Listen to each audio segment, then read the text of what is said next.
общем, Гармин меня пока разочаровывает. Здесь настолько холодно, что у меня замерзла во рту даже жвачка. Вкус детства рамен. Японский рамен.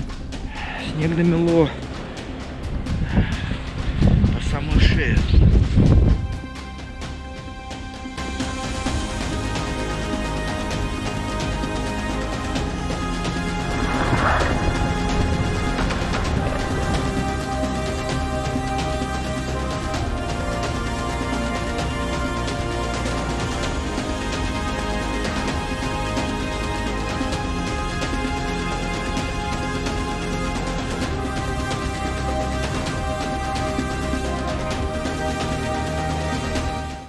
Начинается второе мое зимнее путешествие в этом году. И я, на самом деле, говоря о предыстории, на Янмар хотел уже давно, года 2 назад вынашивал такую идею.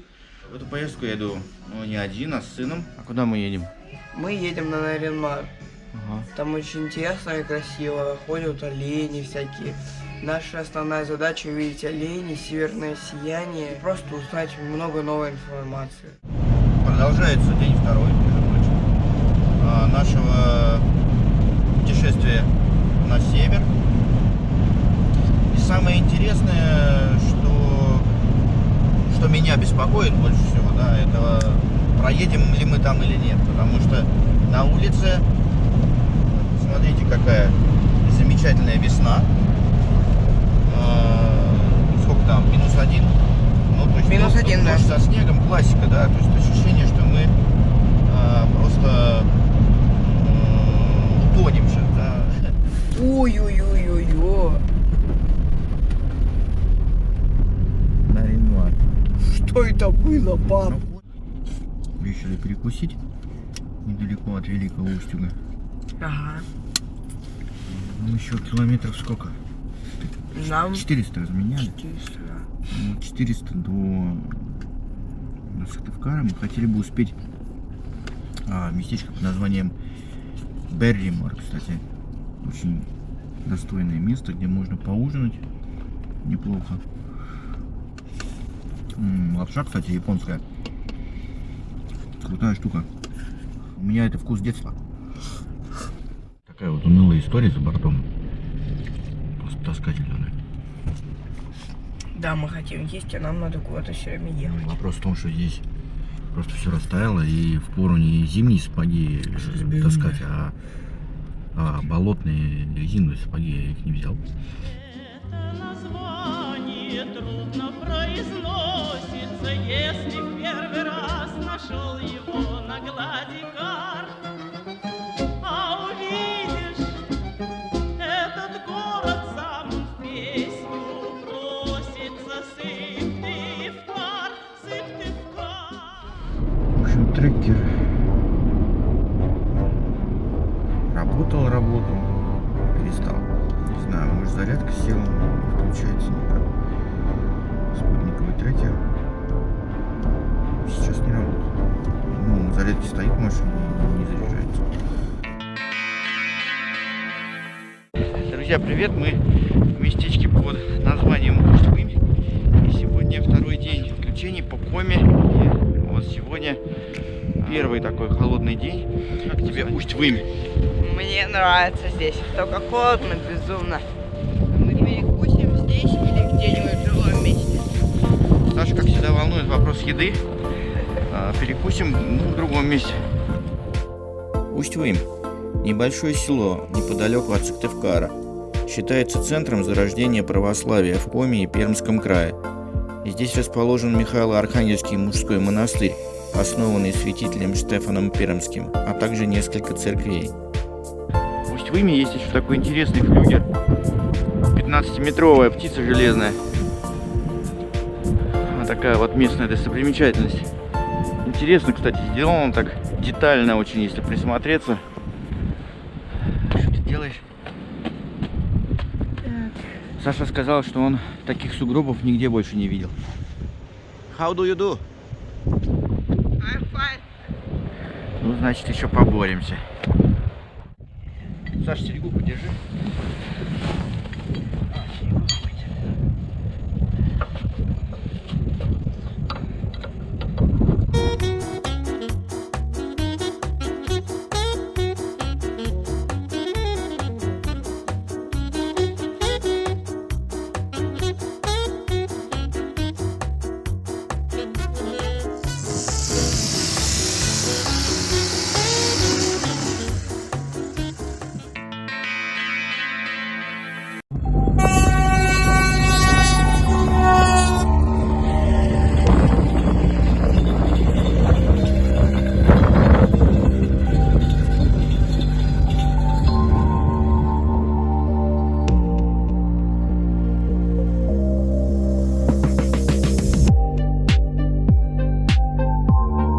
Село Среднее Отло знаменито одной из немногих сохранившихся в Коме деревянных часовен.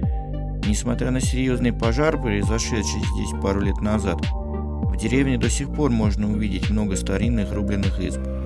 По счастливой случайности огонь тогда не дошел до часовни, хотя вокруг сгорело несколько домов.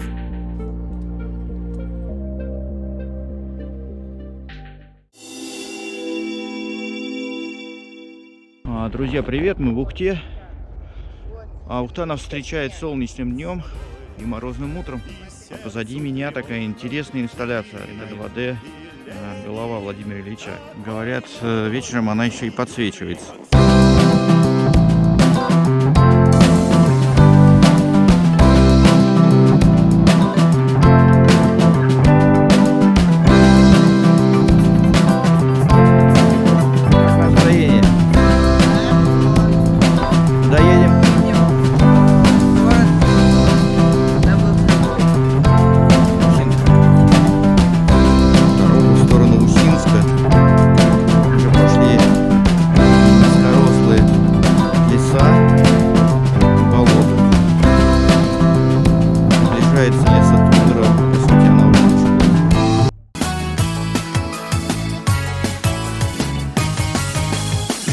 Живешь на свете и не знаешь,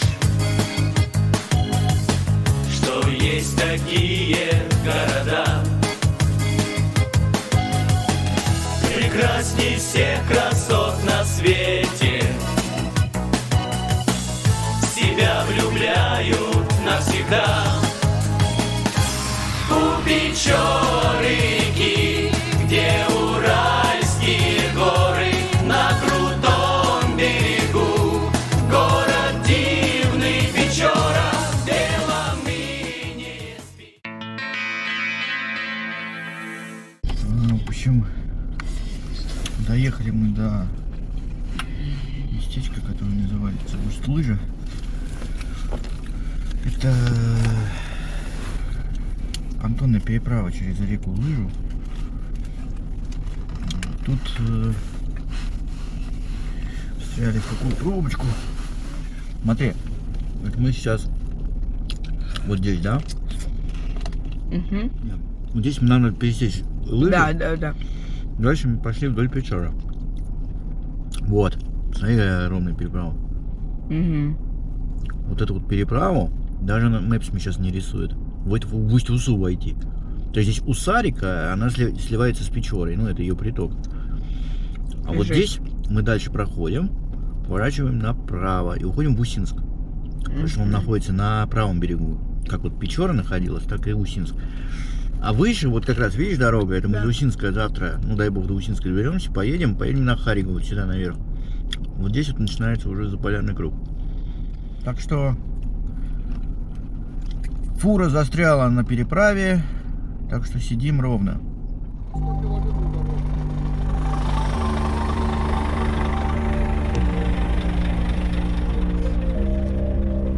Вот понтон, ты меня спрашивал, что такое? Да, я Это понял. вмерзшие баржи. Жесть. В общем, фура здесь пыталась проехать, решила пропустить машины, потому что скопилось уже много. Вот, а вот в эту горку ей не получается зайти.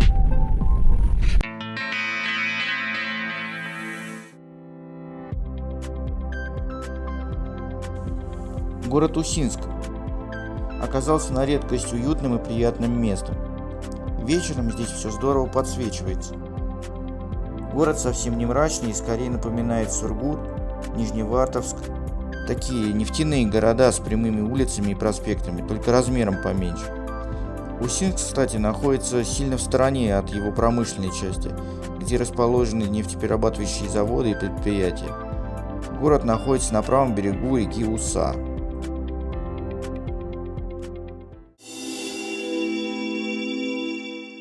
Проснулись, поели. Теперь готовимся к поездке на Нарьян-Мар. Погода комфортная, ну, судя по тому, что я делаю термосы, стоя снаружи машины, около 9 градусов, немножко влажненько. В общем, 380 километров где-то до Нарьян-Мара надо будет пройти.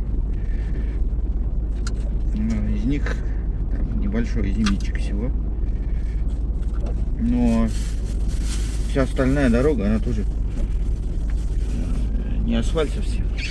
Поэтому, как бы, ну, 380 это, наверное, как 500 будет чувствоваться. Кстати, в Усинске уже начались всякие такие блюда из оленины. Вчера попробовали У Москве котлеты. тоже есть выбоины. Котлеты настоящие, вкусные. В Москве все есть даже. В Москве неинтересно.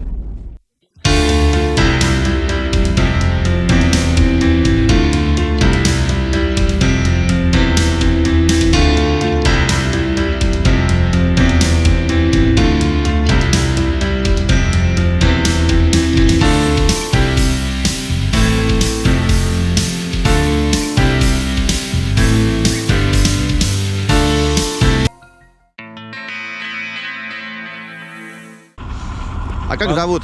Меня зовут Амир. Очень приятно. С Башкирии. Вечная мерзлота здесь где-то получается сколько? Местами 400-450 метров. Ага. Вечной мерзлоты. А летом, когда лето наступает, все, здесь транспортировка только на вертолетах. Но у вас самая жесть, наверное, весной вот начинается. Да, весной начинается. Знали, здесь Ой-ой-ой. кошмар. Не попадали? Попадаем? Май он еще зимний. Держит, да? Держит, да. Но опять-таки в зависимости год какой будет. Если прохладно весна придет, это можно сказать до 15 мая. Ага. Я вот выезжал по зимнику, получается, даже не по зимнику. Я вот, вы проезжали, наверное, реку Печору. Да, да. Я 1 мая проехал на кузовой машине. 1 мая отсюда.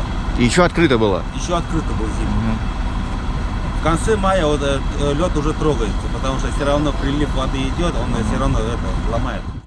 4-й день пути, мы приближаемся к нашей цели, Нарьян-Мару. Сейчас едем, выдвинулись из Усинска и едем к нефтяному такому поселку, Харягинск, или как он называется, Харига. Дорога постепенно ухудшается. Давно уже лед утрамбованный, такие серьезные ямы попадали. Общались с ребятами, которые работают на зимнике для Барандея, вот, и в Нарьян-Мар едет, и рассказали, что качкарник сильный, там не качкарник, вернее, а набит лед прям кочками. Ну, будем смотреть.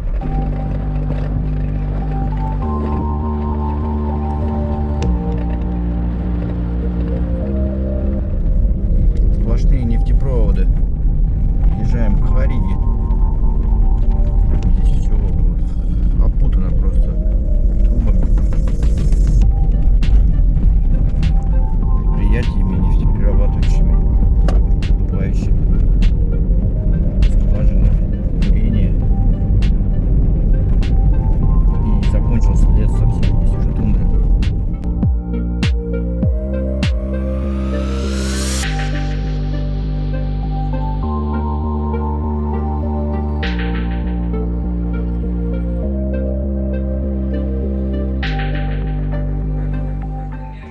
Опять едим, но уже ближе к выезду на зимник, в кафе Наташа, между прочим. На всех вас!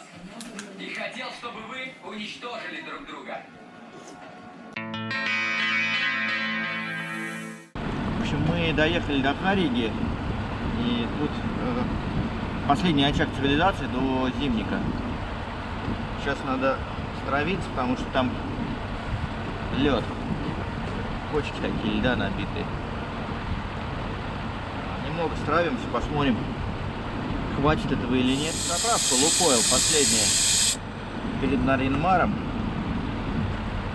Мы тут немножко проверяемся. Снегоход едет. Все затяжку проверяют, смотрят.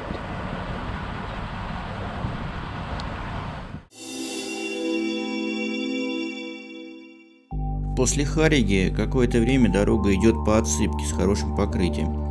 Скоростной режим можно держать вполне приличный. Съезд на Зимник обозначен указателем. Сам Зимник не длинный, порядка 50 километров. Вначале было не совсем понятно, куда ехать. Кругом сплошная пелена, ни кустов, ни вешек, все белым-бело. Абсолютно не за что глаз зацепиться. Это был полный глюк. Пару раз приходилось останавливаться, выходить и смотреть дорогу. Но, честно говоря, это мало помогало. На основных поворотах дежурила строительная техника. Как я потом понял, для того, чтобы был ориентир, куда ехать.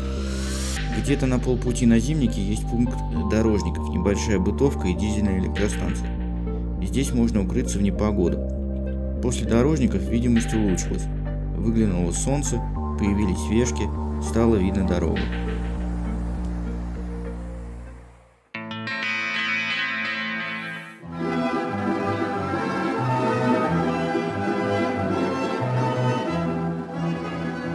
В небе зори алеют, полыхают вдали, словно солнце олени на рогах принесли.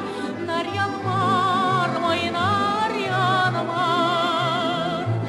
городок не велик и не мал. У Печоры, у реки здесь живут оленеводы и рыбачат рыбаки. У Печоры, у реки здесь живут оленеводы. Побывали мы в Нарьян-Маре, но хорошего понемножку. Пора возвращаться обратно на Большую Землю. Здесь такой очень милый центр города. Посмотрели здесь главные достопримечательности. Это и городскую администрацию. По-моему, единственное в России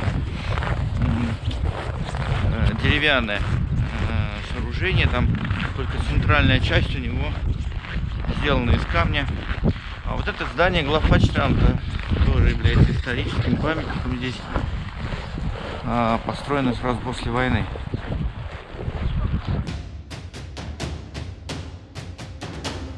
Интересный факт. Зимник на Нарьян-Мар регулярно обслуживается. Его ежедневно проливают водой. Идет цистерна и льет воду. А за ней идет КАМАЗ либо трактор с волокушей. Равняет и трамбует мокрый снег. В итоге получается твердое и ровное покрытие.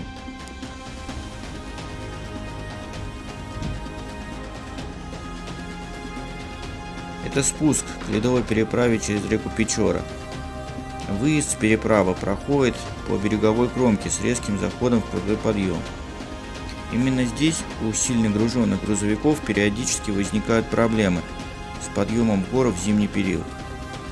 Для этого на переправе круглосуточно дежурят тягачи на базе тяжелых кразов, оборудованные специальными бетонными блоками-утяжелителями с цепями на колесах.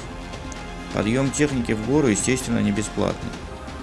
Общаясь с водителями-дальнобойщиками, мне приходилось слышать мнение, что выезд с переправы устроен так не случайно. Правда это или нет, не мне судить. Ясно только, что мост через Печору появится здесь не скоро. Сама ледовая переправа через Печору широкая, отмечена вешками, а разъехаться можно в 2 ряда и более. Переправа выдерживает нагрузку до 10 тонн.